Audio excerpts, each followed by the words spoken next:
Tudo começou num dia de aula. Quando a tia Mari viu, ficou até triste. Estava escrito piranha no quadro. Então ela nos disse que piranha é só um peixe, e é sobre ele que vamos fazer um trabalho. O que acabamos de ouvir é o trecho do livro Moleque Piranha, lido pelo próprio autor Renato Cafuso, que é nosso convidado de hoje para falar sobre este seu primeiro lançamento e a importância das narrativas negras na literatura infanto-juvenil. Você está ouvindo Papo Preto, um podcast produzido pela Alma Preta Jornalismo em parceria com a UOL Plural, o projeto colaborativo do UOL com coletivos e veículos independentes.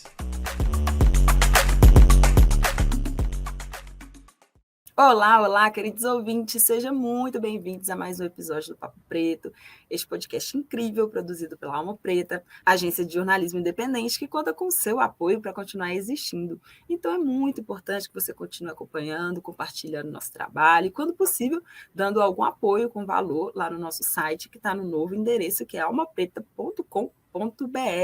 Meu nome é Estela Diogo e hoje estou aqui com o ilustrador, designer e agora também escritor Renato Cafuso, que apresentei brevemente no início do episódio, mas agora eu passo a palavra para que ele se apresente e conte um pouquinho da trajetória dele até aqui. Renato, está com você, seja muito bem-vindo ao Papo Preto. Oi, Estela, tudo bom? Bom dia, boa tarde, boa noite para todo mundo que estiver ouvindo. Eu sou o Renato Cafuso, né? Bom, como eu falo no livro, eu sou designer desde adulto, desenhista desde criança e escritor desde esse livro aqui. Muito bom, que bom ter você aqui conosco. Bora começar falando então do livro, né? Que a gente até ouviu um trechinho aí no início do episódio, né? E ele fala sobre infância, arte de rua. Você até já chegou, né, a ilustrar outros livros de narrativas pretas, mas essa é a sua primeira história publicada. Conta aí como que aconteceu isso nessa transição de ilustrador para escritor, como nasceu o livro. Assim, eu trabalho com design há um tempo, né? Desde 2009, eu não vou fazer as contas agora, mas assim, tem um tempinho trabalhando com design gráfico, mas eu desenho desde criança, assim, sempre gostei, e conforme eu entrei nessa carreira, né, no design gráfico, eu comecei a me desenvolver um pouco mais na ilustração, para serviço mesmo. Bom, esse deve ser esse é o meu sexto livro ilustrado, né? As outras 5 publicações foram com autoras negras, assim, pessoas que eu acho incríveis, que eu admiro pra caramba. Os primeiros 4 foi uma coleção, que foi a coleção Contos da Tapera, que conta a história do Quilombo da Tapera, na região de Petrópolis. Foi escrito pela Sinara Rúbia, e o quinto, né, no caso, ele foi o Que Saudades da Minha Avó, que foi escrito pela Maíra Oliveira, pela editora Oriqui, que é a mesma que está publicando Moleque Piranha, né? Esse meu livro agora. Então, esse é o meu sexto ilustrado, mas é o primeiro escrito mesmo, assim. Moleque Piranha, né? Esse título, ele dá nome a um personagem que eu trabalho há um tempo já, tem uns 10 aninhos, assim, que eu meio que desenhei esse personagem, que é um peixe meio brabo, com mão e perna, e eu comecei a chamar de Moleque Piranha, né? É meio que uma brincadeira com essa expressão do funk e tal. E eu gosto muito de colar ele em forma de adesivo pela cidade, assim. Tem um tempo já, eu brinco muito com essa expressão, né, de colar adesivos. E, bom, depois de um tempo, eu acho que ele começou, para além dessa coisa de colar na rua, ele meio que caiu nas graças de uma criançada, assim, que eu convivo de alguma forma, né? A minha filha, ela conhece desde que se entende por gente. O Moleque Piranha é mais velho que ela, né? E há uns 3 anos, assim, que ela entrou para uma escolinha de skate lá na Maré, onde eu moro. E, bom, eu acabei virando instrutor na escolinha de skate, e eu sempre levo o Moleque Piranha, a galera sempre pergunta, assim. Então eu tô sempre em contato com muita criança e meio que todas elas gostam muito, né? Então, eu já tinha interesse de fazer alguma coisa mais aprofundada desse personagem, mas eu ainda não tinha ideia do que exatamente. Se eu ia querer fazer um quadrinho, se eu ia querer fazer... Não sei, eu não tinha em mente. E, bom, depois de perceber essa relação, ficou meio claro para mim que eu queria fazer um livro infantil, assim. É uma coisa que eu gosto muito, é de ilustrar para livro infantil, ainda mais com história negra, né? E E bom, ficou muito claro para mim que eu tinha que casar essa coisa, né? Fazer um livro infantil do Moleque Piranha. Que legal, que legal. E nasceu aí, então, o Moleque Piranha personificado, né? E é muito legal essa troca, né, do termo, o uso do termo para fazer essa troca com a linguagem do funk, acessar, né, esse público aí, porque e o início já gera essa curiosidade, né? Que também essa desmistificação, né, sobre o termo piranha, no sentido que a própria professora dá, mas é um peixe. E aí tira, né, todo o termo ganha ali um outro significado também, é ressignificado, né? E eu acho que vale a gente destacar aqui também a importância dessa distribuição, né, de como vai acontecer do livro, parece que ele vai para o acervo, né, de bibliotecas comunitárias, vai ser distribuído em escolas, conta também um pouco mais aí onde que, né, principalmente no Rio, você está no Rio, onde que as pessoas encontram, onde que ele vai estar distribuído, quem estiver fora do Rio, como é que faz para ouvir e conhecer, né, um pouco mais aí também da história do livro e o próprio livro, né? Sim, sim. Então, para ter acesso ao livro, né, para comprar o livro, ele vai ser vendido pela editora Oriqui no próprio site. Eles estão com uma entrega de frete grátis para o Brasil todo, assim, então aproveitem. E sim, a gente vai fazer uma distribuição logo após o lançamento, né? Que essa correria, tô nervoso com tudo e tudo mais, mas logo depois do lançamento a gente está prevendo algumas doações, né? Algumas coisas que eu tem alguns lugares que eu faço questão que esse livro esteja, né? Bom, a gente está com um plano de distribuição mesmo, de doação, que vai para todas as escolas do ensino fundamental da Maré, do Complexo da Maré, que é a favela onde eu moro, né? O conjunto de favelas onde eu moro, através de uma parceria com algumas instituições locais, assim, tem um diálogo muito bom com as escolas. Então, a gente conseguiu articular isso, de fazer essa distribuição para 50 escolas de ensino fundamental. E na Baixada Fluminense, né, no estado do Rio, eu tenho contato com uma galera de uma rede de bibliotecas comunitárias, assim, que são articuladas, né? Tenho contato com algumas, não conheço todas, mas é a Rede Baixada Literária, que enfim, são algumas bibliotecas comunitárias da Baixada Fluminense que tem uma articulação, assim, em rede muito legal.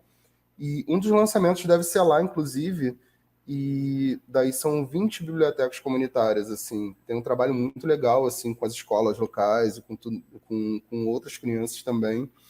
E a gente também deve fazer a doação para essas 20 bibliotecas, assim. Até então, eu acho que são essas. Eu acho que, não, minto, a gente também vai ter o livro do Moleque Piranha no acervo das bibliotecas parques estaduais.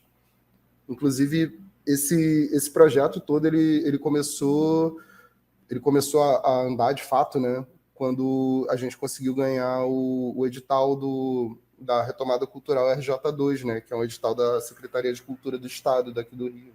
Bom, então, eu acho que é importante, sim. Eu gosto muito do termo, né, Moleque Piranha. Eu acho que para mim é uma brincadeira de poder aproveitar um elemento cultural, assim, que a favela produziu e fazer mais coisa, né? E daí eu fiz esse personagem e tal, mas eu nunca ia sonhar que isso ia virar necessariamente um material voltado para crianças, assim, apesar de eu achar que não é problema nenhum, né? E é como começa a história, né? A história começa meio que dando um sustinho nas pessoas que vão ler, né? Ou até para quem vê o título do livro. Quando a gente estava organizando o lançamento, assim, do livro, tem uma galera que já é muito frequentadora do espaço que a gente escolheu, que é a galera que são os pais dos alunos de skate, assim, porque o lugar do lançamento foi a pista de skate do Pontilhão, aqui na Maré, um lugar muito legal que eu frequento muito com a minha filha, né? E daí eu tinha um grupo lá de responsáveis, eu me senti obrigado a mandar um áudio assim para a galera, falar pros pais das crianças, tipo, gente, estou muito feliz com vocês estarem aqui e tal, de participar do evento. Só queria esclarecer que, para quem estranhar o nome, né, não é nada demais, assim. O nome do livro é Moleque Piranha, e ele conta uma história que tem a ver com o peixe piranha. E eu lembro que eu falei na época, assim, o nome do livro, ele é justamente para para a gente, adultos, né, para a gente pensar um pouco mais sobre como é a relação que a gente cria com as palavras, assim, e como a gente torna isso acessível para as crianças, né? A palavra piranha, né, ela originalmente é sobre um peixe, né? É um peixe nativo da cultura brasileira, assim, a palavra piranha é um nome tupi, né? E em algum momento a gente pegou essa palavra e desvirtuou ela. A gente começou a usar ela para falar de outras coisas que nós adultos queremos falar e que a gente não quer na boca das crianças, assim. Então, desse momento em diante, a gente vetou as crianças dessa palavra. E daí eu acho que é um pouco de uma retomada da criança poder acessar uma palavra que tem um potencial de aprender um monte de coisa, de criar um monte de coisa. É o que acontece no livro, assim. Uma palavra que seria um problema na sala de aula, a professora conseguiu transformar numa atividade que se desdobrou em outras, assim, pelas próprias crianças, assim. Acho que na minha cabeça, assim, quando eu estava montando a história, é meio que isso, uma retomada das palavras pelas crianças. E tudo que as crianças podem fazer a partir disso, sabe? Isso é muito legal, porque até mesmo desse imaginário nesse universo infantil, que às vezes o que é colocado ali como proibido, aí que as crianças querem reproduzir e acha que é legal, às vezes nem entende o significado e sai falando, e quando é colocado o significado, é isso, né? Essa importância desse diálogo e dessa troca mesmo, para as crianças entenderem, tipo, tá, a gente está falando de um peixe, e aí perde toda essa simbologia aí do proibido, estou falando algo que não pode, né? E exatamente trazer conhecimento, né? Trazer conhecimento também, fazer essa troca.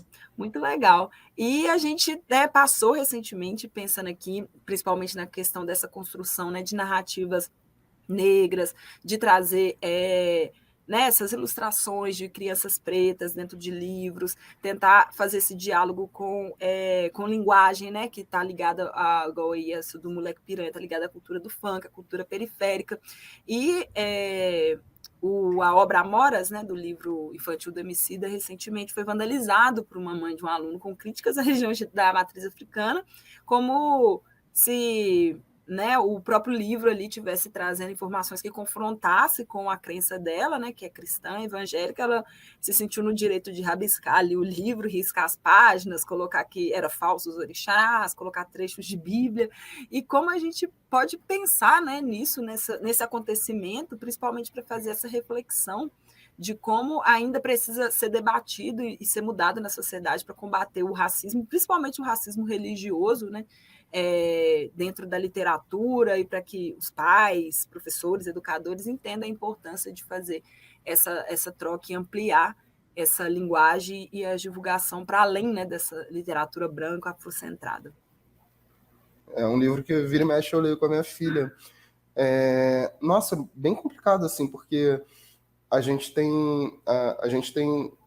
uma lei sobre difusão da cultura africana, assim, nas escolas. É uma lei que, assim, ela é um avanço quando se fala de lei, né? Eu não vou lembrar agora o número dessa lei, né? Mas... É 16.639, a gente até trouxe aqui Isso, uma nossa, perfeito, educadora obrigado. para explicar para a gente o que era essa lei, a importância dessa lei, porque ela esse ano, inclusive, fez 20 anos. Então, foi um tema que a gente até trouxe aqui, recomendo aos ouvintes, para voltar a esse episódio, Sim. que é muito importante. E um dos principais problemas dessa lei é justamente essa, né, é obrigatório, mas essa não aplicação ou devida aplicação nas salas de aulas e nas escolas da forma que deveria ser, né? Pois é, existem dois problemas, assim, eu acho que ao meu ver, né, sobre a aplicação dessa lei. Uma é a falta de garantias que ela aconteça em segurança. Como, por exemplo, a gente colocar um livro como indicação para leitura, um livro que é patrimônio do colégio, né, e isso ser atacado. Isso é bem sério, né? Isso é depredação de patrimônio privado. E assim, não estou nem falando de direitos públicos. Se for uma escola particular, é um problema privado, né? E imagina isso numa escola pública. Agora, e o outro que é alegado, né, muitas vezes, é a falta de ofertas, de opções, ou dizerem que não foi encontrado fonte para trabalhar essa lei, a prerrogativa dessa lei, no espaço escolar, né? E isso é uma questão bem, bem delicada, assim, porque projetos têm, aos montes. Eles têm que ser incentivados para serem de fácil acessibilidade, né?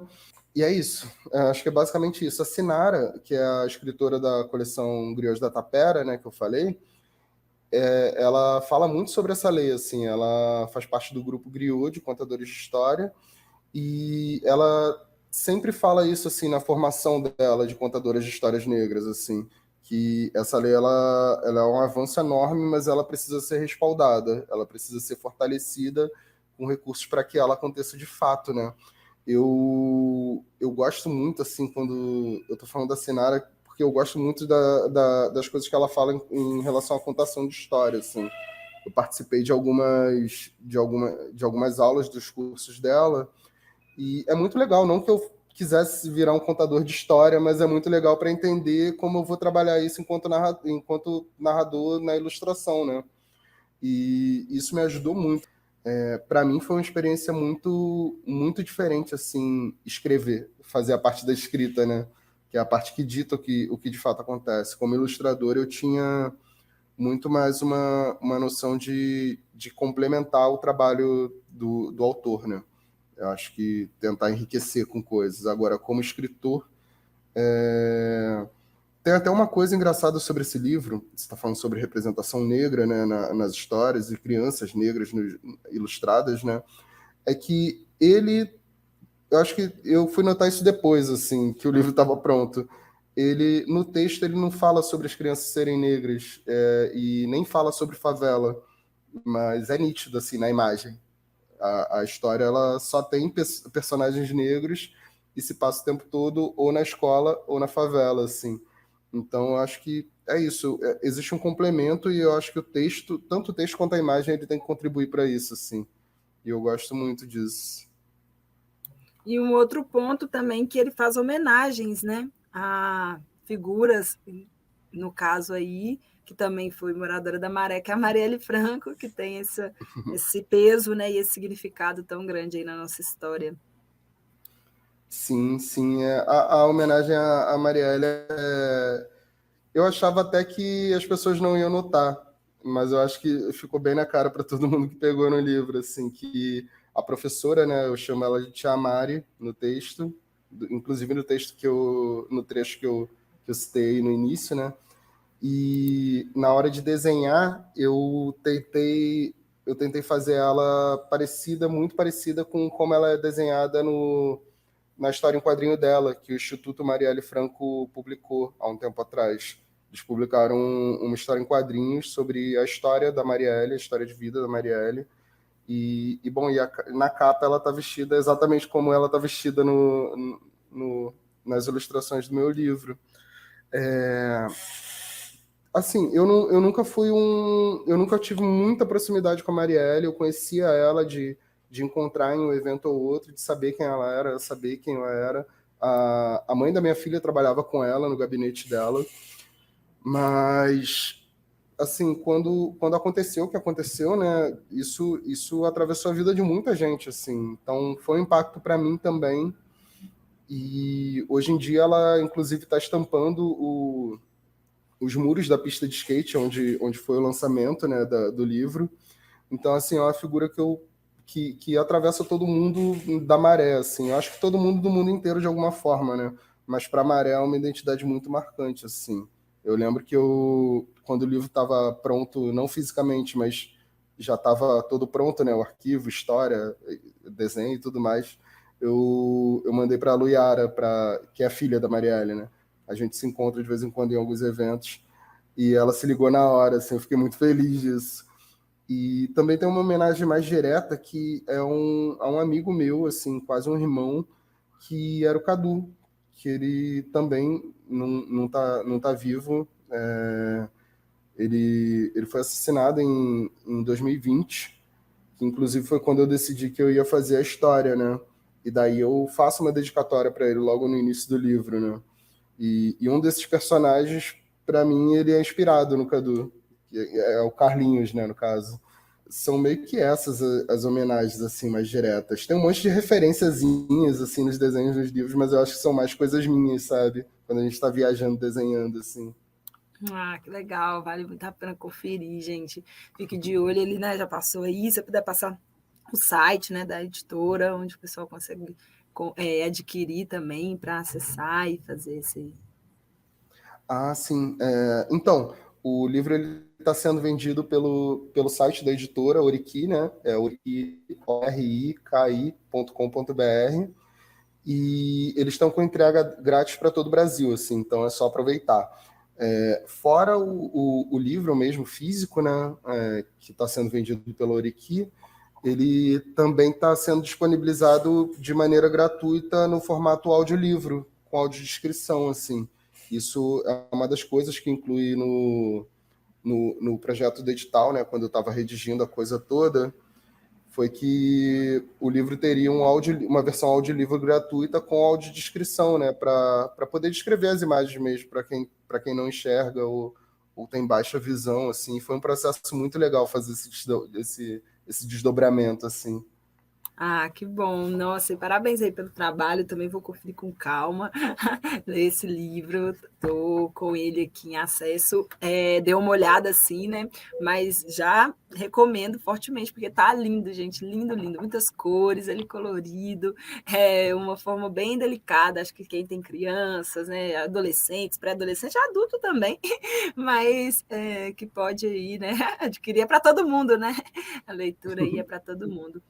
E conferir esse trabalho aí do Renato, que está muito bonito. Renato, estamos chegando no final do nosso papo, e aí eu gostaria que você falasse um pouco mais sobre essa importância desse tipo de trabalho que você vem fazendo, a importância das narrativas pretas na literatura infanto-juvenil, de como naturalizar isso, né? Como você disse, não fala diretamente, mas ele traz os personagens, traz o cenário, já cria essa identificação, principalmente para que essa leitura chegue e gere uma identificação com as crianças periféricas, principalmente, né? Que eu acho que esse é o ponto, né? De fazer com que as crianças atraem pela leitura quando elas se sentem identificadas ou se reconhecem ali naquelas histórias. Sim, sim. Eu acho que, assim, eu vejo muitas coisas, né? Eu adoro ver desenho, eu adoro ler quadrinho, eu adoro tudo isso, assim. E, sinceramente, eu não veria motivo para desenhar de outra forma, assim. Eu acho que, para mim, só faz sentido eu desenhar, eu contar histórias se forem representando crianças iguais à minha filha, ou iguais a mim quando eu era criança, né? Crianças pretas de favela e tal. Porque, como eu falei no início, né? Eu gosto muito de ver desenho de todo tipo. E tem muita coisa boa sendo produzida, mas não sendo produzida por nós, assim. Então, eu acho que se fosse para ter mais histórias sem crianças negras, essas histórias já existem há muito tempo, né? Eu acho que se somos nós que estamos fazendo, somos nós que estamos produzindo conteúdo, de fato, eu acho que a gente tem que falar sobre a gente, né? E eu acho que, para além de quem está criando, né? As pessoas com quem a gente quer falar também são crianças pretas. E até crianças brancas também, assim. Acho que isso tem que se naturalizar, como você mesmo falou, né? É complicado falar um pouco sobre representatividade nesse meio, né? Porque não é como pensar talvez num filme ou numa novela, numa produção audiovisual, né? Onde isso se decide pelo elenco. Quando a gente fala de cinema ou de série, né, de TV, a gente está falando não só dos personagens, mas também dos atores que a gente está escolhendo, né? A gente está falando de uma inclusão profissional. Agora, quando a gente fala de uma história ficcional totalmente criada por uma pessoa, tudo parte da decisão do autor. E isso é uma responsabilidade muito grande, assim. Então, se eu tenho a opção de fazer uma história majoritariamente negra ou totalmente com representação negra, eu acho que é essencial que eu faça. E isso não vai doer ninguém, assim. Isso não deveria doer ninguém. Então, é um pouco disso que eu penso dessa importância, sabe? De fato, sim, sim, é muito importante e é o que a gente luta, né, para sempre divulgar também, para sempre dar visibilidade, para fazer com que isso realmente chegue, né, chegue nos espaços, chegue para as crianças, que situações iguais a que aconteceu, né, com o livro do Emicida, a gente veja, queira aceitar que vão ser casos raros, né, que vai acontecer, mas que daqui a pouco não vai ter como muito fugir, né, porque o que acontece? Se a gente desiste, não muda. Então, assim, é pegar esses casos, esses acontecimentos e pensar que é um sinal para continuar acreditando, continuar lutando, continuar implementando isso, dando visibilidade para autores pretos, para escritores pretos, para narrativas que tragam, sim, esses elementos, e é isso, se de fato está incomodando, se as pessoas não estão aceitando, aí já é um problema das pessoas, né? Não nosso, que não estamos fazendo nossa parte ou tentando colaborar para essa construção, né, desse mundo que combata mesmo, de fato, o racismo e não tolere, e usar a lei a nosso favor também, né, que é a 10.639, editais, enfim, coisas que incentivem para que a gente consiga seguir, né, construindo e levando essas narrativas. Sim, sim, sim.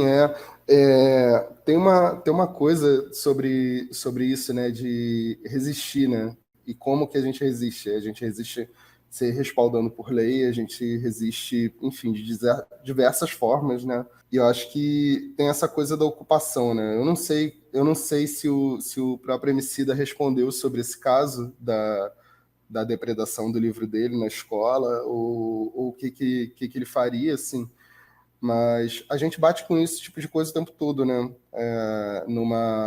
Quando a gente é vetado de alguma vaga para alguma coisa, quando a gente se sente constrangido em alguma situação, né? Eu estava conversando com uma amiga minha ontem, né?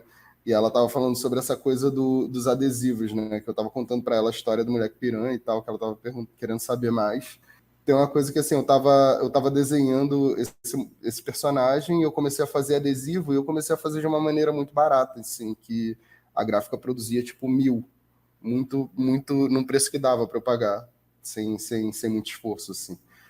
E na época eu tava fazendo um trajeto muito longo, assim, aqui no Rio de Janeiro. Eu tava indo da Zona Sul para a Zona Oeste, assim. Trabalhava na Zona Sul e morava na Zona Oeste. E nesse trajeto eu comecei a colar na rua, né, esse adesivo. E assim que eu saí do metrô, eu colei num poste, que eu passava sempre. E quando eu voltei do trabalho, esse adesivo estava arrancado, assim. Mas eu tinha 1.000, né? Aí eu comecei a colar e alguém estava começando a arrancar, assim. Alguém não queria aquela expressão ali naquele espaço. Mas, por acaso, eu fiz 1.000, assim. E, às vezes, a sensação que eu tenho com esse tipo de situação, como o caso do homicídio e outras que acontecem por aí, né?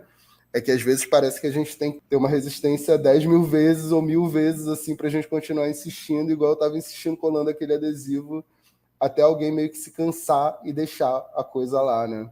É isso mesmo. É exatamente, é o famoso os incomodados que se retiram, os incomodados que se cansam, que se lamentam em casa, né? Porque racismo não é uma opinião, né? É crime.